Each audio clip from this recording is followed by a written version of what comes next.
इस देश के अंदर लगभग 100 करोड़ बहुजन समाज की आबादी है। 100 करोड़ से ज्यादा भी हो सकती है, क्योंकि हमारे बहुजन समाज के परिवारों में जो औसत है वो लगभग 4-5 बच्चों का है। किसी के यहाँ 6-7, किसी के यहाँ 4-5, किसी के यहाँ 3, तो 5 या 4 से कम नहीं है। और जो हमारे मनवादी लोग हैं वो समझदार हैं, पढ़े लिखे हैं, उनका औसत मुश्किल से 2 बैठे हैं।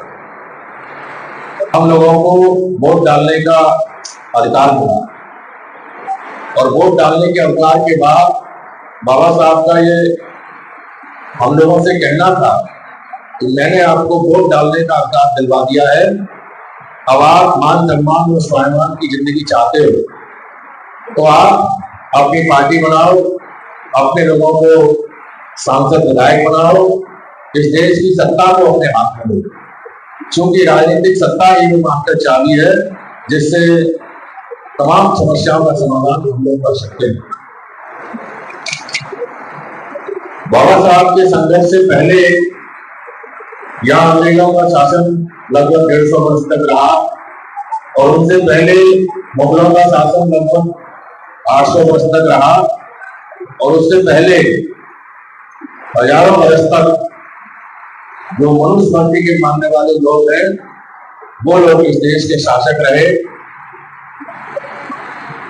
उनके दौरान हमारे जो बहुजन समाज के लोग हैं इनको आगे बढ़ने का अवसर नहीं मिला, क्योंकि उन लोगों ने मनुस्मृति के अनुसार इस देश को चलाया और मनुस्मृति में 4 वर्ण बना दिए और चौथे वर्ग में बहुजन समाज की 6,743 जातियों को रखा और इनके लिए ये प्रतिबंध कर दिया कि शूद्र समाज के लोग, जिनको हम बहुजन समाज कहते हैं, ये शिक्षा ग्रहण नहीं करेंगे और बहुत से प्रतिबंध लगाए।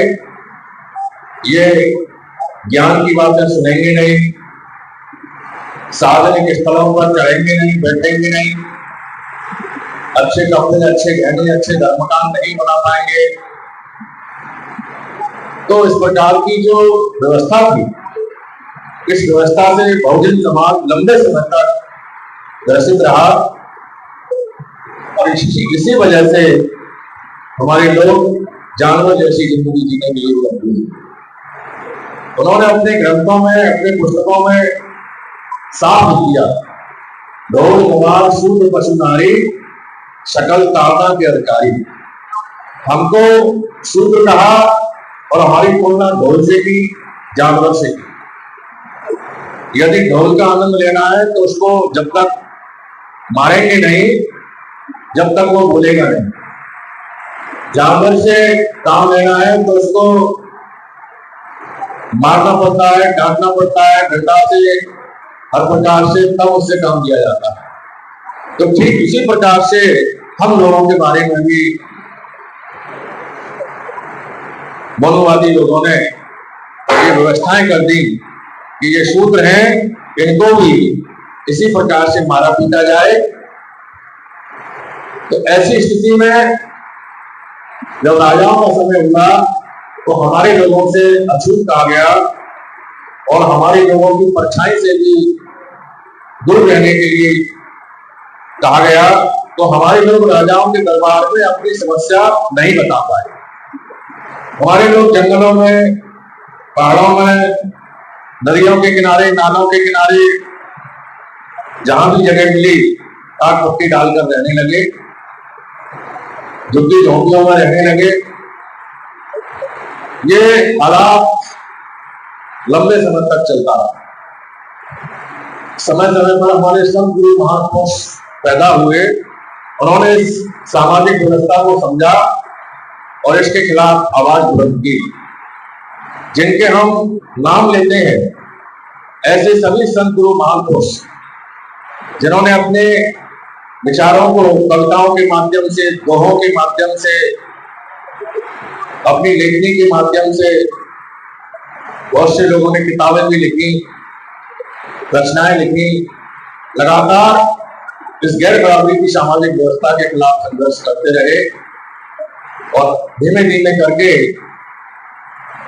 एक समय ऐसा आया कि महात्मा ज्योतिबा फुले जी जब अपने ब्राह्मण मित्र की बारात में जा रहे थे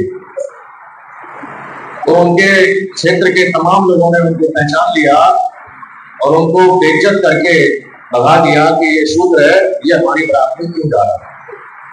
तो महात्मा ज्योतिबा फुले जी को इस बात का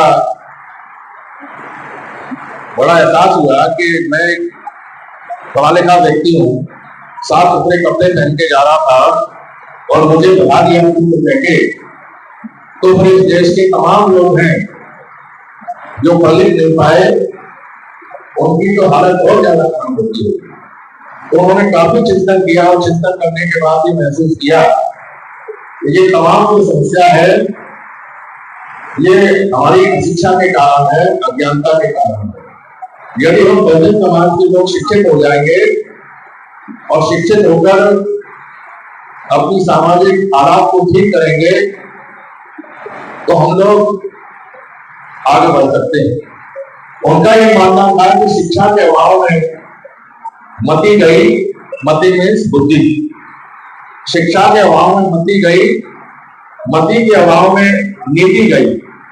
जब व्यक्ति पढ़ा लिखा नहीं होता है तो वो कोई योजना नहीं बना पाता। शिक्षा के अभाव में मति गई, मति के अभाव में नीति गई और नीति के अभाव में गति गई।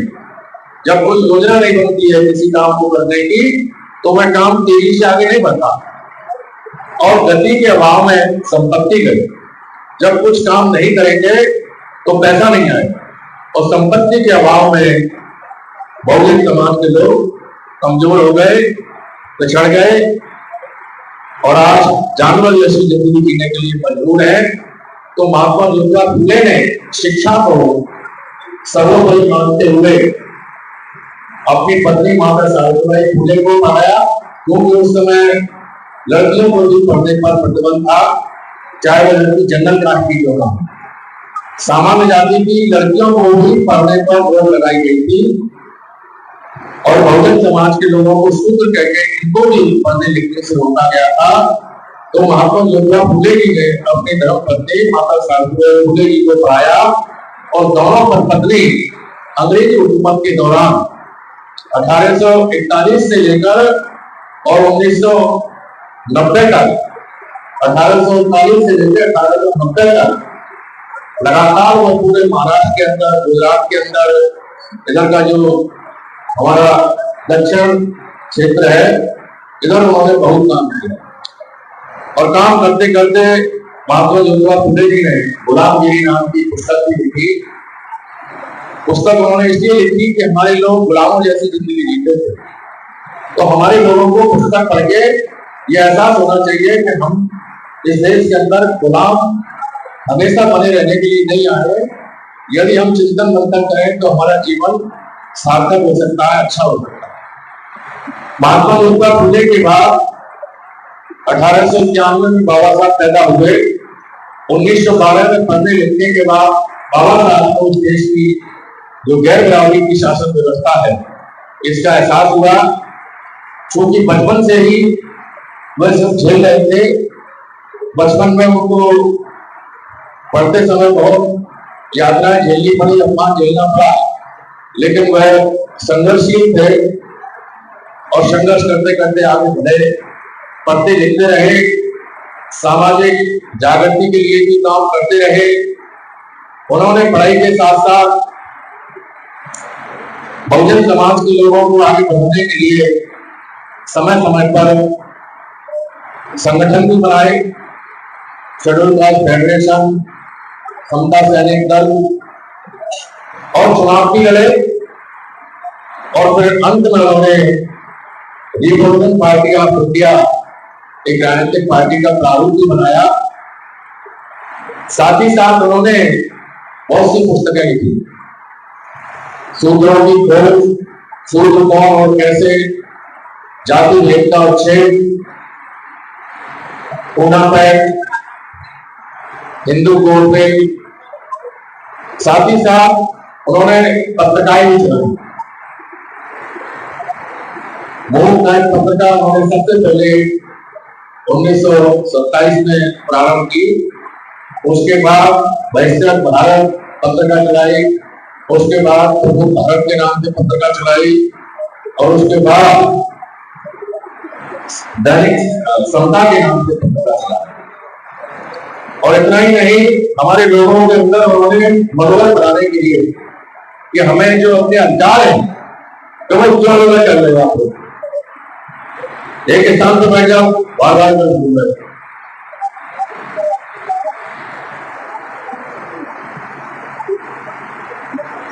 बाबा साहब ने हमारे लोगों में मनोबल बढ़ाने के लिए, अपने हक अधिकारों के लिए लड़ने के लिए समय समय पे आंदोलन भी किए।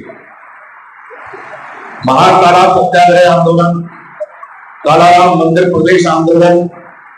तो बाबा साहब ने पूरा प्रयास किया कि हमारे लोग वो खड़े हो जाएं और खड़े होकर अपने हक अधिकारों की लड़ाई को लड़ें।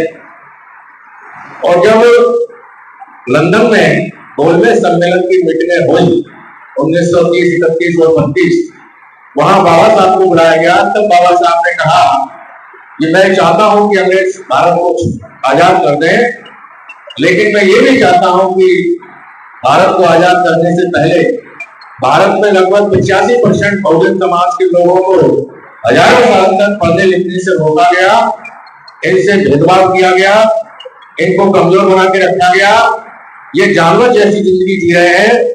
तो इनके लिए ऐसे अधिकार हो कि ये लोग अपने पैरों पे खड़ा हो और अपनी जिंदगी को बेहतर तरीके से जी सके। बहुत सी बातें बाबा साहब ने रखी। तो अंग्रेजों का भला है कि अंग्रेजों ने बाबा साहब की बात को माना और मानकर हमको शिक्षा का अधिकार दिया, वोट डालने का अधिकार दिया। हमारे लोग धीमे धीमे करके जागृत होते चले गए। 26 जनवरी 1950 को जब बाबा साहब ने भारत के संविधान को भारत के प्रथम राष्ट्रपति डॉक्टर राजेंद्र प्रसाद जी को दिया, तो उन्होंने कहा कि आज से हमारे समाज के लोग राजनीतिक क्षेत्र में तो बराबर दिखाई देंगे, लेकिन ये राजनीतिक बराबरी का तब तक कोई महत्व नहीं होगा जब तक हमारे लोग सामाजिक रूप से, आर्थिक रूप से, शैक्षिक रूप से आगे ना बढ़े और ये अन्य समाज की तुलना में बराबर दिखाई ना हो।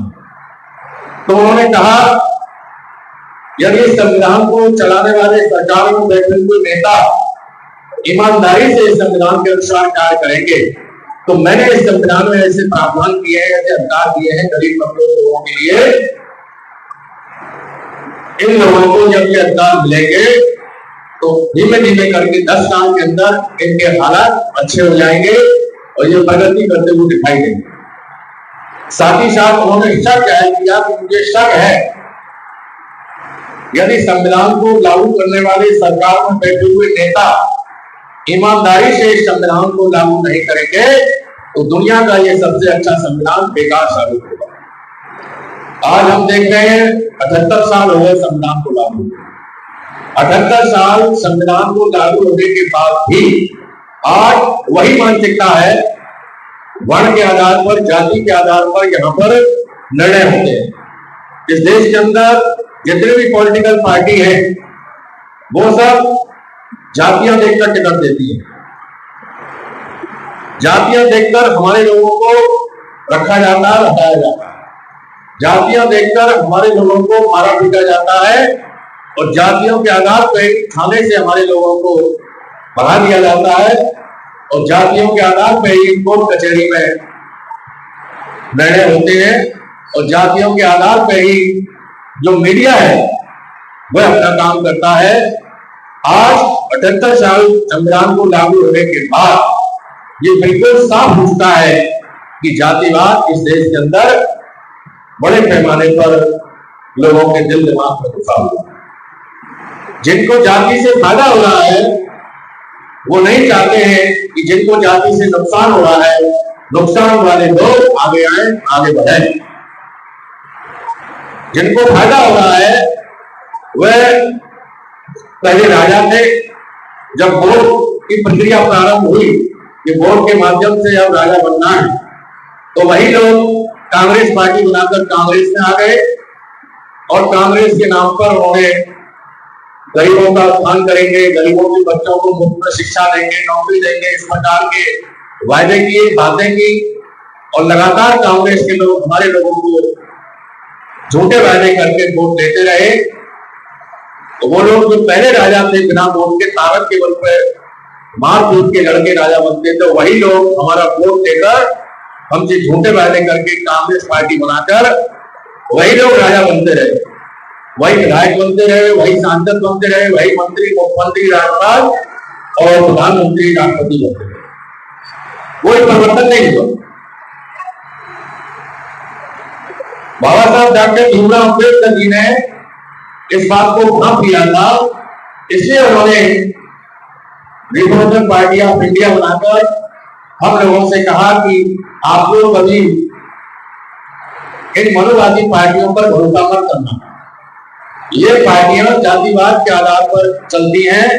ये कभी भी जो बहुजन समाज की 6,743 जाति है, जो 6,743 जाति है, इन्हीं में से समय समय पर लोग सिख बने, ईसाई बने, बुद्धिस्ट बने और मुस्लिम बने। ये जो धार्मिक अल्पसंख्यक समाज है, सिख, बौद्ध, ईसाई, मुस्लिम, ये कोई बाहर से नहीं आए, ये हमारे ही बहुजन समाज के लोग हैं। समय समय पर जब इन पर जुल्म हुआ, अत्याचार हुआ, तो इनके बीच में पहले क्रिश्चियन लोग आए। उन्होंने कहा कि आप हमारे साथ रहो, हम आपको पढ़ाएंगे लिखाएंगे, हमारे यहाँ जातवाद नहीं होता है। तो साउथ के अंदर बहुत से लोग हमारे क्रिश्चियन, कुछ लोग इधर पंजाब, जम्मू कश्मीर, हरियाणा तक के क्षेत्र में कहा कि भाई आप सिख बन जाओगे तो हमारे यहाँ कोई जातवाद नहीं होता है। तो बहुत से लोग सिख बन गए। फिर मुस्लिम समाज के लोगों ने भी समझाया कि हमारे यहाँ भी जातवाद नहीं होता है। फिर बाबा साहब ने तथागत गौतम बुद्ध के विचारों को पढ़कर बाबा साहब ने भी 14 अक्टूबर 1956 को बौद्ध धर्म की दीक्षा लेकर उन्होंने आह्वान किया कि हमारे लोगों को ये सड़ा गला जो धर्म है, जिसमें जातिवाद है, भेदभाव है, ऊंच-नीच की भावना है, पाखंडवाद है, इसको छोड़कर बौद्ध धर्म की तरफ जाना चाहिए। तो मेरा कहने का तात्पर्य यह है कि जो बहुजन समाज है, वो जो हमारे सिख, बुद्धिस्ट, मुस्लिम, ईसाई भाई है, वो भी हमारे बहुजन समाज के ही है। उनको हमें कभी भी अलग नहीं समझना चाहिए। और जो हमारी 6,743 जाति है, जिनमें हर 50 किलोमीटर के बाद जाति का नाम बदल जाता है। जैसे हमारे तरफ तो आसपास में काल, प्रजापति, केवल, कश्यप, नाई, निषाद, शाक, सैनी, और कुशवाहा, जाटव, कटी, धोबी, कोहली, बाल्मी, कोहली, यादव, जाट, गुर्जर, इस प्रकार से हम लोग नाम जानते हैं। लेकिन यही नाम 50 किलोमीटर बाद बदल जाते हैं। कहीं कोई मेघवाल, कोई बैरवा, कोई गुरेज, कोई अहेवा, इस प्रकार से नाम बदलते रहते हैं सभी जातियों के। लेकिन जो हमारी 6,743 जाति है, जिनको हमने बहुजन समाज नाम दिया है, उन जातियों के लिए बाबा साहब ने रिपब्लिकन पार्टी ऑफ इंडिया बनाकर उस समय के जिम्मेदार लोगों से कहा कि आप लोग ये पार्टी चलाओ और बहुजन समाज के लोगों को राजनीतिक क्षेत्र में लेके आओ और इन्हें एमपी एमएलए बना के देश की सत्ता को अपने हाथ में लो। ये कांग्रेस पार्टी, सोशलिस्ट पार्टी, जनता पार्टी, जनता दल, भारतीय जनता पार्टी, आम आदमी पार्टी, जितने भी देश के अंदर पार्टियां हैं, कम्युनिस्ट पार्टी, मार्क्सवादी कम्युनिस्ट पार्टी, इन सबके जो आका है वो मनुस्मृति को मानने वाले लोग हैं। और मनुस्मृति का मतलब जातिवाद को मानना।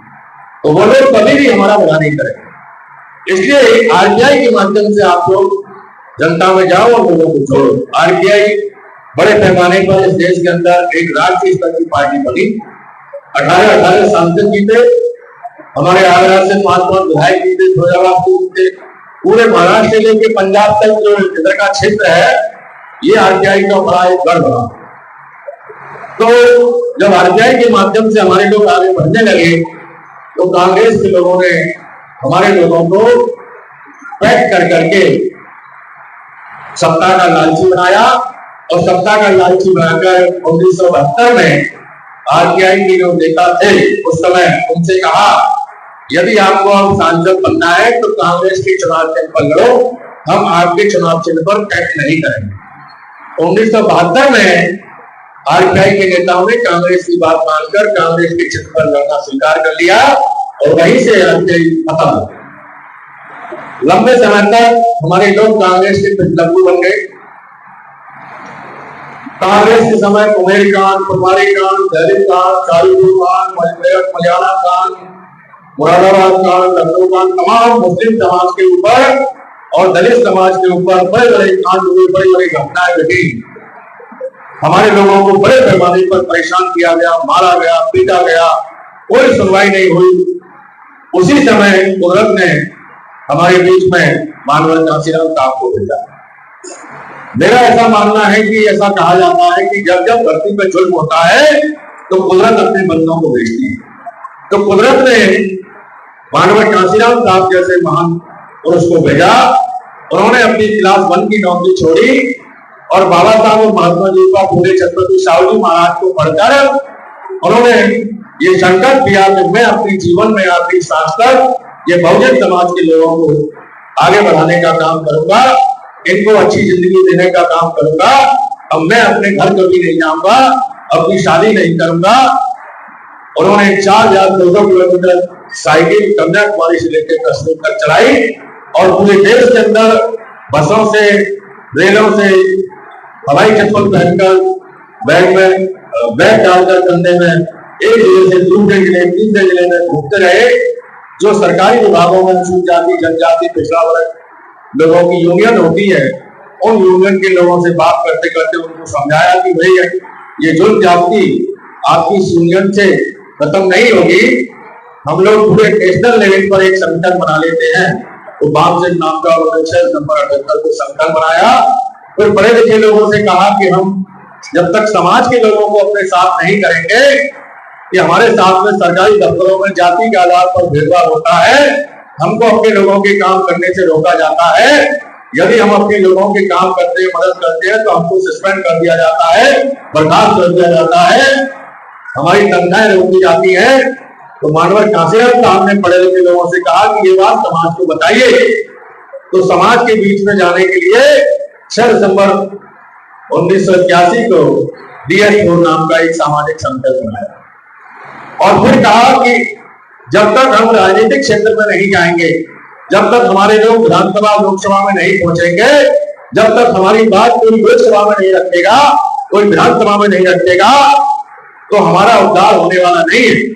इसलिए हमें दूसरी पार्टियों से भरोसा खत्म करके अपनी पार्टी बनानी चाहिए। तो 14 अप्रैल 84 को मानवर कांशीराम साहब ने BSP पार्टी पहला आंदोलन हमारा आरपीआई कांग्रेस के लोगों ने खत्म किया। हमारे आरपीआई के नेताओं ने सत्ता की ललक पैदा करके, पैक कर करके उनको सांसद बनाने का लालच देके उस आंदोलन को खत्म किया। और दूसरा आंदोलन जो लाखों करोड़ लोगों ने अपनी दिन रात मेहनत करके तैयार किया था, जिसमें मानवर कांशीराम साहब जैसे हजारों लाखों लोग अपना घर परिवार छोड़ के दिन रात लगे, वो एक बड़ा आंदोलन बनकर तैयार हुआ, राष्ट्रीय स्तर की पार्टी बनी, देश के सबसे बड़े प्रदेश उत्तर प्रदेश में मुख्यमंत्री बने। लेकिन वह आंदोलन भी ज्यादा नहीं चल पाया। जिस प्रकार से कांग्रेस ने हमारा पहला आंदोलन आरपीआई खत्म किया, उसी प्रकार से हमारा दूसरा आंदोलन आरएसएस के लोगों ने, भाजपा के लोगों ने खत्म करने का काम किया। हमारे नेताओं के खिलाफ झूठे मुकदमे दर्ज कराए, नेताओं में डर की भावना पैदा कर दी, हमारे नेताओं को अपने मकर जाल में फंसाया और लोभी लालची बनाया और हमारे नेता आज उनके जाल में फंस गए। अब हमारे नेता अपने घर से नहीं निकल पाते हैं, वह घर में बैठकर ट्वीट करते हैं। कहीं भी बड़ी बड़ी घटनाएं घटी, कहीं भी हमारे उस दल के नेता भागदौड़ करते हुए नजर नहीं आते हैं। जो पार्टी 30.5% वोट लेकर एक बड़ा आंदोलन बनकर खड़ा हुई, वह पार्टी आज 7.5% वोट लेकर ना तो विधानसभा में दिखाई देती है, ना लोकसभा में दिखाई देती है। आज उसके ना कोई सांसद है, ना विधायक है। और ये पब्लिक की गलती नहीं होती है, कार्यकर्ताओं की गलती नहीं होती है। नेता नीति बनाता है, नेता नीति को लागू करता है। मानवर कांशीराम साहब कहा करते थे, वही दल चलेगा जहां पर नेतृत्व करने की क्षमता अच्छी होगी, जहां की नीतियां अच्छी होंगी और जो नीति है वह बिल्कुल स्पष्ट हो। तो हमारे लोग पिछले 11-12 साल से पूरे देश के अंदर बहुत ही हताश है, चिंतित है, परेशान है कि आखिरकार क्या किया जाए। हमारी दूसरी पार्टी भी खत्म होने पे आ गई और पूरे देश में इन मनुवादी लोगों ने पहले कांग्रेस बनाकर और अब भारतीय जनता पार्टी की सरकार बनाकर हमारे संवैधानिक अधिकारों को खत्म करने का प्रयास किया।